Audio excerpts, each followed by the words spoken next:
আলহামদুলিল্লাহি ওয়া কাফা ওয়া সালামুন আলা ইবাদিহিল্লাযিনা ইসতাফা আম্মা বা'দ ফাউযু বিল্লাহি মিনাশ শাইতানির রাজীম বিসমিল্লাহির রহমানির রহিম ইয়া আইয়ুহাল্লাযীনা আমানু কুতিবা আলাইকুমুস সিয়ামু কামা কুতিবা আলাল্লাযীনা মিন ক্বাবলিকুম লাআল্লাকুম তাত্তাকুন। আলহামদুলিল্লাহ। সম্মানিত দিনী ভাই এবং বোনেরা, আজকে আমরা হাজির হয়েছি একদম রমজানকে সামনে রেখে। আজকেই মাগরিবের পর, মাগরিব থেকে রমজানের আমল শুরু হয়ে যাবে। আমি কোরআনে কারীম থেকে একটি আয়াত তেলাওয়াত করেছি। আয়াতটি হচ্ছে এই, ইয়া আইয়ুহাল্লাযীনা আমানু। আল্লাহ তাআলা বলেন, হে ঈমানদারেরা, কুতিবা আলাইকুমুস সিয়াম, তোমাদের উপরে সিয়ামকে ফরজ করা হয়েছে, রোজাকে ফরজ করা হয়েছে, কামা কুতিবা আলাল্লাযীনা মিন ক্বাবলিকুম, যেমনিভাবে তোমাদের পূর্ববর্তীদের উপর ফরজ করা হয়েছিল, লাআল্লাকুম তাত্তাকুন, যেন তোমরা পরহেজগার হয়ে যাও। সুবহানাল্লাহ। তাহলে রোজার কথা বলা হয়েছে এই আয়াতে। আল্লাহ তাআলা বলেছেন সেই রোজাই আমাদের আসন্ন।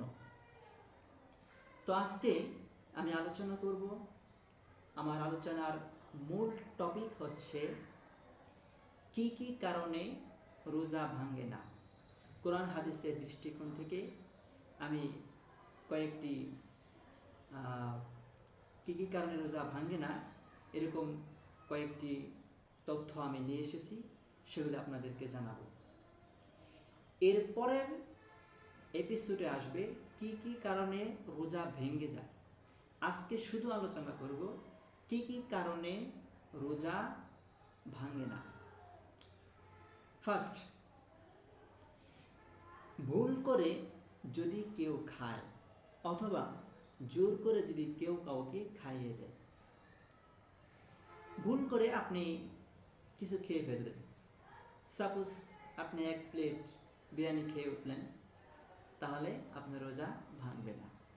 এ ব্যাপারে নবী করিম সাল্লাল্লাহু আলাইহি ওয়াসাল্লাম একটি হাদিস সহিহ বুখারীতে আসছে, মান নাসিয়া ওয়া হুয়া সাইমুন, রোজাদার ব্যক্তি সে যদি ভুলে যায় এমন তো অবস্থায়, ওয়া আকালা ফা আকালা, সে পান করে, আও শারিবা ফা আকালা, সে খায়, আও শারিবা, অথবা পান করে, ফাল ইউতিম্মা সাওমাহু, সে যেন তার রোজাকে পূর্ণ করে, ফা ইন্নামা আতআমাহুল্লাহু, কেননা আল্লাহ তাআলাই তাকে খাইয়েছেন, ওয়া সাকাহু, এবং আল্লাহ তাআলাই তাকে পান করিয়েছেন। সুবহানাল্লাহ।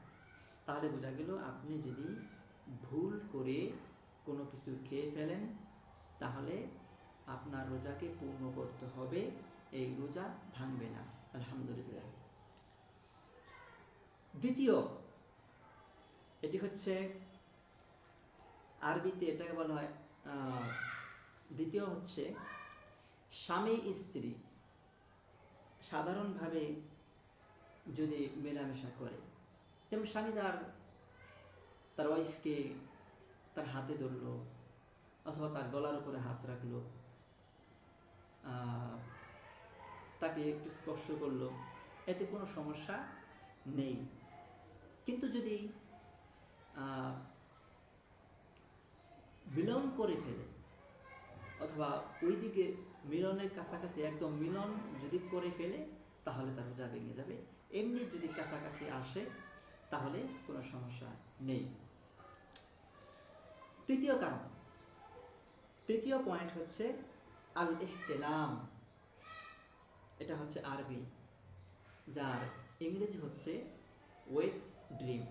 বুঝতেই পারছেন, এটি হচ্ছে বাংলা যাকে বলা হয় স্বপ্নদোষ। আচ্ছা, এই শব্দটা আমরা না বললাম, ওয়েট ড্রিম।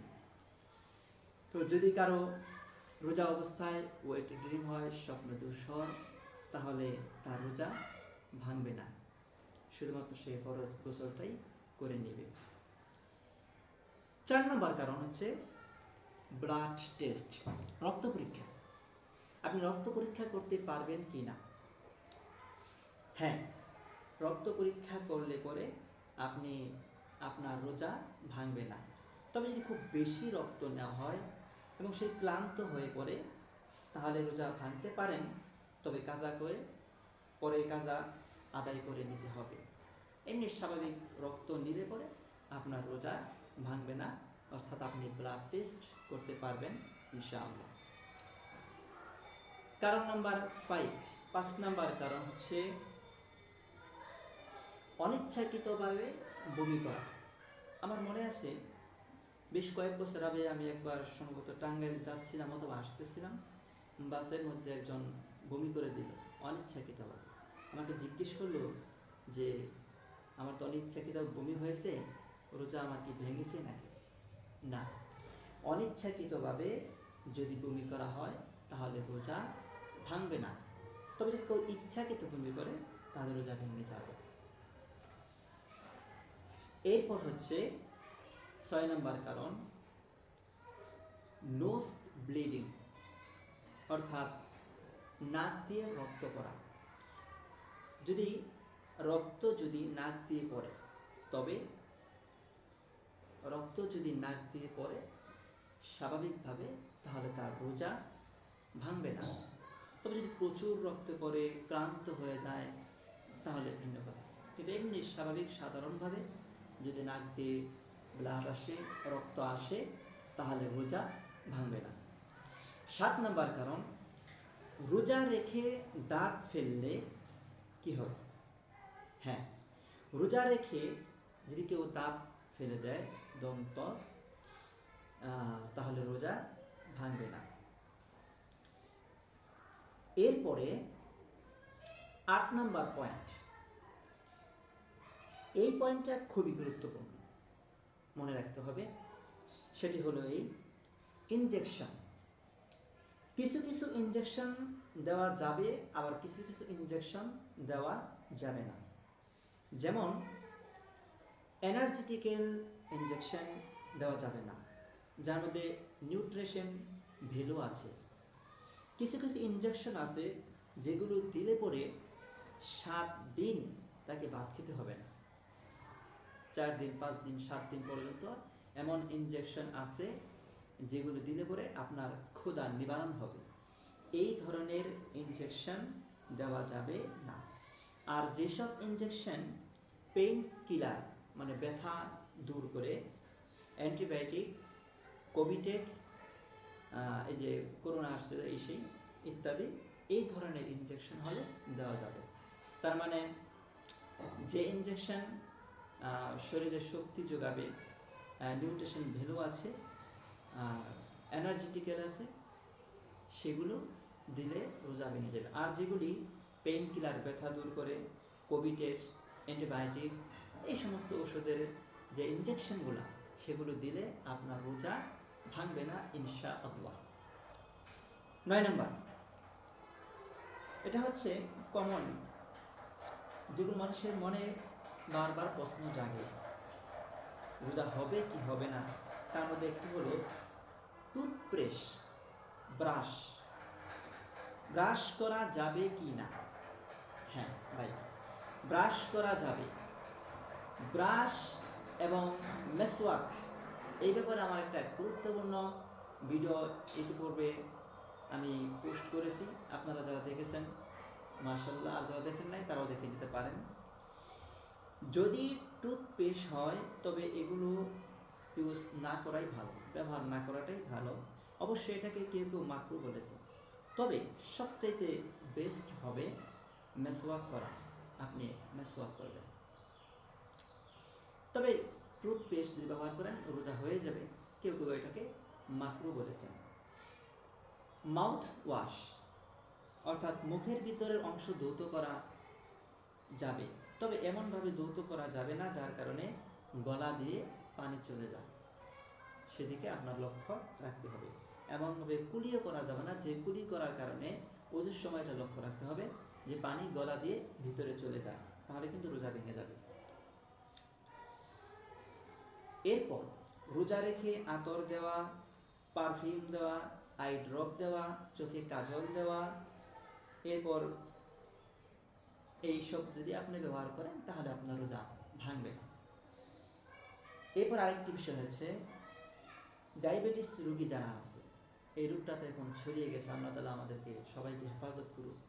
আর যারা এই রোগে আক্রান্ত হয়েছে, আল্লাহ তাআলা দয়া করে রমজানকে উসিলা করে তাদেরকে এই রোগ থেকে মুক্তি দান করুক, সুস্থ জীবনে ফিরে আসুক। ডায়াবেটিস, এই ডায়াবেটিসের রোগী যারা আছে তারা ইনসুলিন দিতে পারবে, এতে তার রোজার কোনো সমস্যা হবে না। এটা আপনারা জানিয়ে দেবেন সবাইকে, যারা ডায়াবেটিস রোগী আছে তারা ইনসুলিন দিতে পারবে। এবার হচ্ছে একটা মজার পয়েন্ট, পয়েন্ট নাম্বার 10, খুব মজার একটি পয়েন্ট, সেটি হচ্ছে খাবারে যদি লবণ চেক করা হয় তবে রোজা ভাঙবে কি না। হ্যাঁ, বাড়িতে আমাদের মা বোনেরা রান্না করে, এছাড়া যারা বাবুর্চি আছে, যারা বিভিন্ন হোটেলে বিভিন্ন জায়গায় রান্না বান্না করে, তারা চেক করতে পারবে কিনা। হ্যাঁ, তারা জিহ্বার আগার অংশ দিয়ে তারা লবণটা চেক করতে পারবে যে লবণ কতটুকু হয়েছে, বেশি হলো নাকি কম হলো। কারণ চেক যদি না করে, সাধারণত দেখা যায় যে একজনে 500 মানুষের বিরিয়ানি রান্না করতেছে, ধরেন ইফতারের আয়োজনই করতেছে, তাহলে রান্না সে চেক করলো না, কিন্তু তার অভ্যাস রান্না চেক করা, লবণ কতটুকু হলো, মরিচ ঠিক আছে কিনা, সে চেক করলো না, যার ফলশ্রুতিতে রান্নাগুলি নষ্ট হয়ে গেল, তাহলে তো পুরো রান্নাটা বিফলে যাবে। সো এক্ষেত্রে আমাদেরকে শরীয়ত অনুমতি দিয়েছে যে সে রান্না চেক করতে পারবে, খাবারে লবণ চেক করতে পারবে, তবে চেক করেই তার জিহ্বা বা ধুয়ে ফেলবে পানি।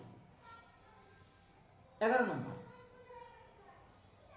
এনজিওগ্রাম করা যাবে কিনা। করা যাবে, তাহলে এগুলো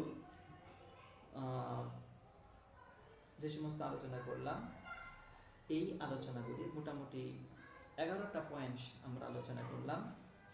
তো এইগুলি যদি সংগঠিত হয়ে যায় তাহলে তার রোজা ভাঙবে না ইনশাআল্লাহ।